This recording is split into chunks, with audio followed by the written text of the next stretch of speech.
খুব বোরিং হয়ে গেলাম, আম খেতে ইচ্ছে হচ্ছে। রান্নাঘরে তো শাকসবজি আছে, কি করবো এখন? একটা কাজ করি, জসিমউদ্দিনের বাগানে ফারসাদ ভাইয়াকে যেতে বলি, তাহলে ও আমার জন্য অনেক করে আম আনবে। আর আজকে তো কী কাল আমি নিজেও জানি না, ফারসাদ ভাইয়াও তো বলতে পারবে, কারণ তো ওই কাল চালায়। আর আজকে তো বৃহস্পতিবার, কি করবো এখন? কার কাছে যাব? আমার খুবই আম খেতে ইচ্ছে করছে। জসিমউদ্দিন বাগানটা যদি চিনতাম, তাহলে অবশ্যই তিনি আমাকে আম দিত। ফারসাদ ভাইয়ার যে হাগাটা করছে, হাগা মাগাও তো কিচ্ছু ক্লিয়ার হয় না। ফারসাদ ভাই মনে হয় এখনই চলে আসবে।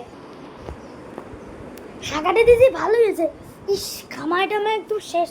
আর তুমি কতক্ষণ ধরে দিলাম, এখন চলতে একটু ঘুমাই। ভাইয়া, আমার আম খেতে ইচ্ছা করছে, প্লিজ একটা আম দাও না। আজকে শরৎকাল, শরৎকালে আবার আম পাওয়া যায়? আমের সেল শেষ। তুই নিজেই বানাতে গিয়ে দেখ, কাশফুল ফুটছে, এর জন্যই তো শরৎকাল। কই দেখি। ওয়াও, কি সুন্দর সুন্দর কাশফুল। ভালোই তো। ফার্স্ট ভাইয়া, কাশফুল তো ফুটবই। আর দেখো মাঠে কয়টা বাচ্চারা খেলা করছে। হ্যাঁ, খেলা করছে, আমি জানি। বাহ, কাশফুলগুলো অনেক সুন্দর। ওকে, জসিমউদ্দিনের বাগানে তো কি আম আসছে নাকি? আমের সেল তো শেষ। জসিমউদ্দিন কি জানি না, জসিমউদ্দিন মনে হচ্ছে উনি অন্য একটা দেশ থেকে এনেছে। আচ্ছা ফ্রেন্ড, তুই চিন্তা করিস না, আমি এখনই আম আছি। চল, তুই এখানে বয়, আমি এখনই আমের বাগানে যাচ্ছি জসিমউদ্দিনে। ওকে ঠিক আছে, যাও। ওই তো জসিমউদ্দিনের বাগান, জলদি যাই। ভাই, অনেকক্ষণ ধরে তো আপনার সাথে কথাই বললাম, এখানে কোনো আম পাওয়া যায় নাকি? আমার বাসায় কোনো আমই নেই, কি করবে এখন? আম পাচ্ছি না। আর যাই হোক, আমি ভাবছিলাম যে কোনো আম টাম থাকে কিনা, তাই আমি একবারও বলতেছিলাম যে কোনো আম টাম আছে কিনা। শরৎকাল চলে এসেছে, আমের সেল শেষ, কাঠফুল ফুটে যায় আমাদের বালুর মাঠে। তা আপনি কি জানেন যে কোনো দেশ থেকে আপনি আমগুলো আনবেন? আমগুলো স্পেশালি আমি এখানে রেখেছি, যাতে খুবই আপনাদের আম খেতে ভালো ভালো লাগে। আপনি যান, গিয়ে ভালো ভালো আম আছে, এগুলো গিয়ে দেখেন। আরে কই সেই বাগানটা? আরে ওই তো, লাঠি দেখতে পেয়েছি, লাঠিটা দিয়ে আজকে আমি আম ফোটাবো। আল্লাহু আকবার, আল্লাহু আকবার, আল্লাহু আকবার, আল্লাহু আকবার। আরে দরজার পিছনে কে?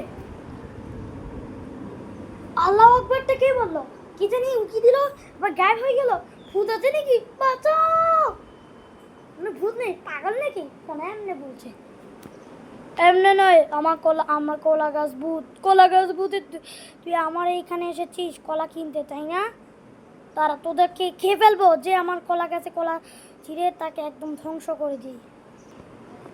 লাঠা নিয়ে পালাবো? এটা তো কলা গাছ ভূত, পালাও!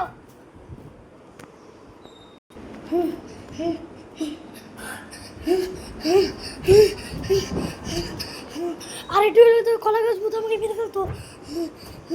আগে শুধু বাড়ির থেকে যাই, তখন দেখবো। আফরিন, আফরিন বাঁচা, আফরিন বাঁচা আমাকে। আরে কি হয়েছে, একটু ঘুমটা গেলাম। এখন ডিস্টার্ব করো না তো। কিসের ডিস্টার্ব করবো? উনি বলছে আম পাওয়া যায়, কিন্তু আমি দেখি কোনো কলা গাছ, কলা গাছে দেখি একটা কলা গাছ ভূত বের হয়ে আসছে। আর কি সামনে থেকে ওকে তো সে গায়েব হয়ে গেছে। আমি বারবার খালি চিৎকার করছিলাম। তাহলে তুই শুন। ওকে শোনাও। আমার কলা গাছে তুই কলা খেতে এসেছিস, যে আমার কলা গাছে কলা খেতে আসে তুমি ধ্বংস করে দিও। আমার নাম কলা গাছ ভূত। হা হা হা হা হা হা। এটাই ছিল কাহিনী। ও, কাহিনী, আচ্ছা বুঝলাম। কিন্তু কলা গাছ ভূত তোকে কেন আমার উপরে পাঠাবে? আরে মানুষদেরকে ধরে ধরে খেয়ে ফেলে, তুই কি জানিস? জানি, তোর সাথেও তোকে বলতেছিলাম যে ওটা খেতে। আচ্ছা ঠিক আছে, আমরা শুধু বারান্দায় গিয়ে শুধু একটু দৃশ্যগুলো দেখিনি। হ্যাঁ চল। আফরিন দেখ, ছেলেগুলো দেখ র্যাকেট খেলছে।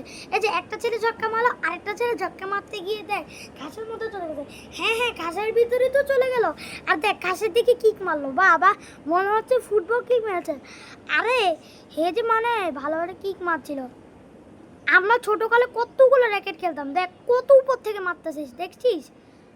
এই ছোট ছোট বাচ্চারা র্যাকেট খেলতে প্রায় শিখে গিয়েছে। হ্যাঁ জানি তো, শিখে যাবে। আর ফারসাদ তুই দেখ, কি জোরে জোরে উপরের দিকে মারছে, যেমন মনে হচ্ছে রকেট, ওই রকেটের ককটা মনে হয় আকাশে চলে যাচ্ছে।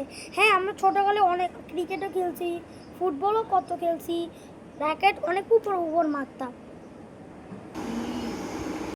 জসিমউদ্দিন বাগানে আম পাবো, কিন্তু আম গাছ তো আছে, সেটা অনেক দূর, আমি আম খেতে পারবো না। আরে এখানে তো কলা গাছ, কলা গাছ, তাই গিয়ে তো কলা খাই। আ বাঁচাও, হ হ হ, তোকে আজকে আমি খেয়ে ফেললাম। পুটিং, আরে কিসের মেসেজ আসলো? ফোনটা কি দেখি তো। হ্যাঁ, সোহাগ একদিন কলা গাছ ভূতের কাছে গিয়েছিল। মানে হচ্ছে ওটা কলা গাছ ভূত, আর ভূতের কাছে গিয়েছিল। ও তো জানতো না ওটা কলা গাছ, কিন্তু ওটা কলা গাছের ভূত।